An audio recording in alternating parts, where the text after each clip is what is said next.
Hi friends, அஸ்ஸலாமு அலைக்கும். Welcome to Raifa kitchen.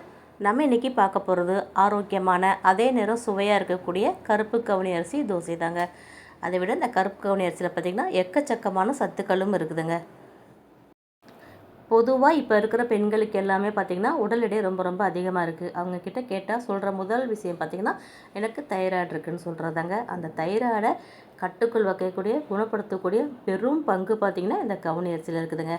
வாங்க அதை நம்ம அதை எப்படி செய்கிறதுன்னு பார்த்துடலாமா? அளவுகள் எல்லாமே நான் டம்ளரில் தான் சொல்லியிருக்கேன். நீங்கள் ஏதாவது ஒரு டம்ளர் அளவுக்கு எடுத்துக்கோங்க. இப்போ இதில் பார்த்திங்கன்னா ஒரு டம்ளர் அளவுக்கு கருப்பு கவுனி அரிசி, ஒரு டம்ளர் இட்லி அரிசி, ஒரு டம்ளர் ரேசன் பச்சரிசி தான் எடுத்திருக்கேன். நீங்கள் எந்த பச்சரிசினாலும் எடுத்துக்கோங்க. இப்போ நம்ம இதை கழுவிட்டு ஊற வைக்க போகிறோம். இந்த கவுனி அரிசி ஊறுறதுக்கு நிறையா டைம் எடுக்குங்க. நீங்கள் காலையில் மாவு ஆட்டுறதா நைட்டே ஊற வச்சிடலாம். சாயந்தரம் ஆட்டுறதா காலையிலே ஊற வச்சுருங்க. இப்போ இது கூட ஒரு 1/4 டீஸ்பூன் அளவுக்கு நம்ம வெந்தயம் மட்டும் சேர்த்துக்கலாம். வெந்தயம் சேர்த்தோன்னா நம்ம இட்லி ஊற்றிக்கலாம், தோசையை ஊற்றிக்கலாம். இப்போ இதை ஊற வச்சிடலாம். நம்ம எந்த டம்ளரில் உளுந்து எடுத்தோமோ மாவெல்லாம் அரிசி எடுத்தோமோ அதே டம்ளரில் தாங்க உளுந்து அளந்து எடுக்க போகிறோம். உளுந்து நான் இப்போ ஊற வைக்கலை. நான் ஆட்டுறதுக்கு ஒரு 1 மணி நேரத்துக்கு முன்னாடி தான் நான் அதை ஊற வைக்க போகிறேன். இப்போ இது மூடி போட்டு வச்சிடலாம். அளந்து எடுத்து வச்சிடலாம். அரைக்கிறதுக்கு முன்னாடி நம்ம ஊற வச்சா சரியாக இருக்கும். பாருங்கள், இப்போ நம்ம எடுத்த அரிசி அளவு எடுத்தோம் இல்லையா, அதை விட கொஞ்சம் தான் கம்மியாக எடுத்திருக்கேன். உளுந்து 3 டம்ளர் அரிசினா ஒரு 3/4 டம்ளர் அளவுக்கு நான் உளுந்து எடுத்திருக்கேன். இது கரெக்டாக இருக்கும் நமக்கு. இப்போ இதெல்லாம் எடுத்து நம்ம ரெடியாக வச்சிடலாம். இது எல்லாமே ஊறினதுக்கப்புறம் உங்களுக்கு நான் மாவு அரைக்கும் போது காமிக்கிறேன்.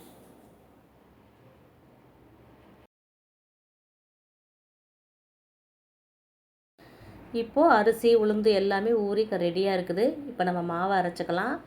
நான் மிக்சியிலே தான் அரைச்சிக்க போகிறேன். நீங்கள் மிக்சியில் கிரைண்டரில் எது உங்களுக்கு தோதாக இருக்கோ அது போல் அரைச்சிக்கோங்க. அதே மாதிரி இந்த ஊற வச்ச தண்ணியை நம்ம வேஸ்ட் பண்ண வேணாம். இந்த சத்துக்கள் ஃபுல்லாகவே இந்த தண்ணியில் தாங்க இருக்கும். அதனால் மாவு அரைக்கிறதுக்கு இந்த அரிசி ஊற வச்ச தண்ணியை கட்டாயமாக சேர்த்துக்கோங்க. இப்போ கொஞ்சம் கொஞ்சமாக நம்ம மிக்சியில் சேர்த்து அரைச்சி எடுத்துடலாம். இது நல்லா ஊறி இருக்குதுங்க. அதனால் ரொம்ப ஈஸியாக அரைக்கிறதுக்கு வரும். இப்போ பாதி அரிசி போட்டோம்னா அது கூடவே பாதி உளுந்தையும் சேர்த்து அரைச்சிக்கோங்க. அப்போ தான் நமக்கு நல்லா மிக்ஸ் ஆகிறதுக்கு நல்லாயிருக்கும், நல்லா அரைப்பட்டு வரும். இப்போ பாருங்கள், எல்லா மாவையும் நம்ம அரைச்சி எடுத்தாச்சு. அதே மாதிரி இது ஊறுறதுக்கு தான் லேட் ஆகும். புளிக்கிறதுக்கு பார்த்திங்கன்னா சீக்கிரமாக புளிச்சிருங்க. ஒரு 3லேருந்து 4 மணி நேரம் நீங்கள் புளிக்க வச்சாலே போதும். கரெக்டாக பார்த்து எடுத்துக்கோங்க. அதிகமாக புளிச்சிரும். அதே மாதிரி இந்த மாவு நிறையாவும் அரைச்சி நம்ம ஸ்டோர் பண்ண வேணாம். சிறுதானியங்கள் நிறையா அரைச்சி ஸ்டோர் பண்ணும்போது சீக்கிரமாக புளிக்கிறதுக்கு வாய்ப்பு இருக்குது. நீங்கள் ஃப்ரிட்ஜில் ஸ்டோர் பண்ணுறதா இதை ஆட்டின உடனே பாதி மாவு எடுத்து நீங்கள் ஃப்ரிட்ஜில் வச்சுக்கோங்க. அதுக்கப்புறம் நம்ம மாவு யூஸ் பண்ணும்போது எடுத்து கரைச்சி வச்சிங்கன்னா நல்லா புளிச்சு வரும். இப்போ இதை நல்லா கரைச்சி வச்சுக்கோங்க. உப்பு சேர்த்தும் கரைச்சிக்கலாம்.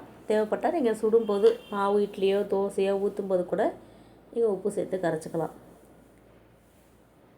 இப்போ நல்லா கலந்து விட்டு எடுத்தாச்சுங்க.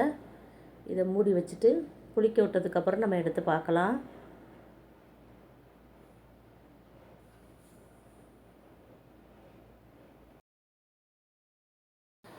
இப்போ பாருங்கள், மாவு நமக்கு நல்லா பொங்கி வந்திருக்கு பாருங்கள். எதிர்பார்த்ததை விட அதிகமாகவே நல்லா பொங்கி வந்திருக்கு. இதை நல்லா கலந்து விட்டு எடுத்துக்கலாம். இந்த கவுனி அரிசி பார்த்திங்கன்னா பார்க்கும்போது டார்க் கலராக இருக்கும். ஆனால் மாவு அரைச்சா பார்த்திங்கன்னா நல்ல ஒரு பர்பிள் கலரில் நவாப்பழ கலரில் பார்க்கவே சூப்பராக இருக்குங்க. தோசையுமே நல்லா கலர்ஃபுல்லாக இருக்குது. இட்லி ஊற்றினாலுமே நல்லா கலர்ஃபுல்லாக இருக்குது. இதை நல்லா கரைச்சாச்சு. இப்போ தோசைக்கு தேவையான அளவுக்கு நான் தனியாக ஒரு கிண்ணத்தில் எடுத்து கரைச்சி வச்சுருக்கேன். நம்ம தோசை ஊற்றிக்கலாம்.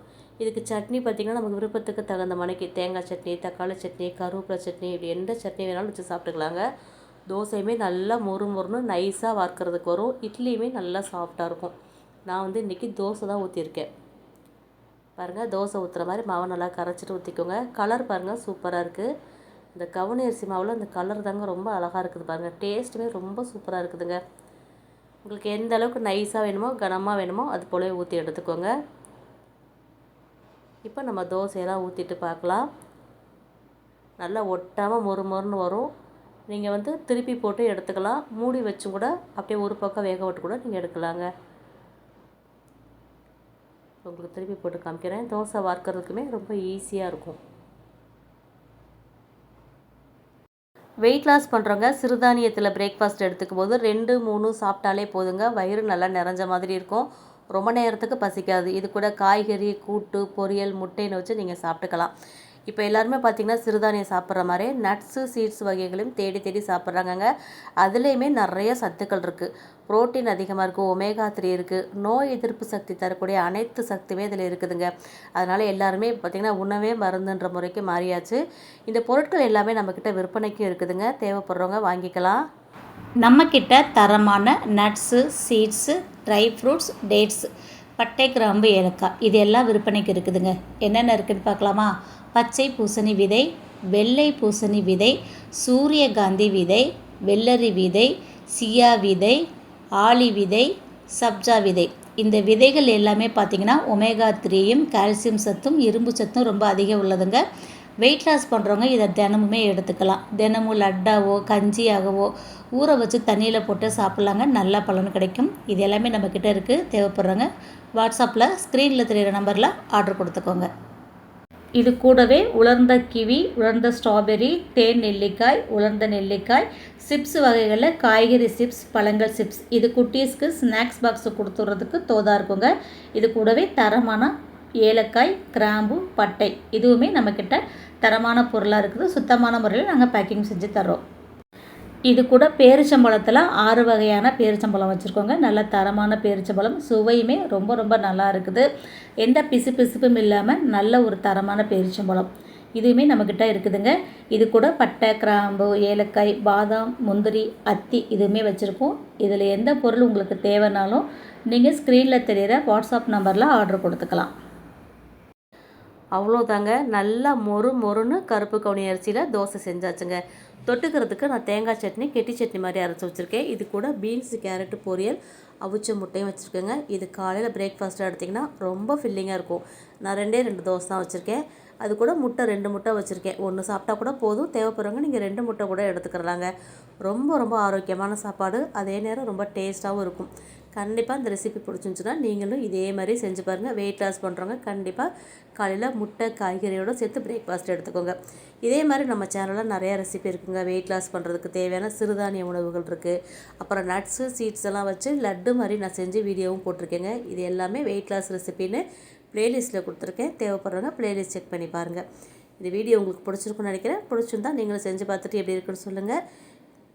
லைக் பண்ணிவிட்டு அப்படியே நிறைய ஷேர் பண்ணிவிடுங்க. நம்ம சேனலை சப்ஸ்கிரைப் பண்ணாமல் பார்த்துக்கிட்டு இருந்தீங்கன்னா அப்படியே சப்ஸ்கிரைப் பண்ணிவிடுங்க. இன்ஷா அல்லாஹ் இன்னொரு வீடியோவில் பார்க்கலாம். Bye friends. அஸ்ஸலாமு அலைக்கும்.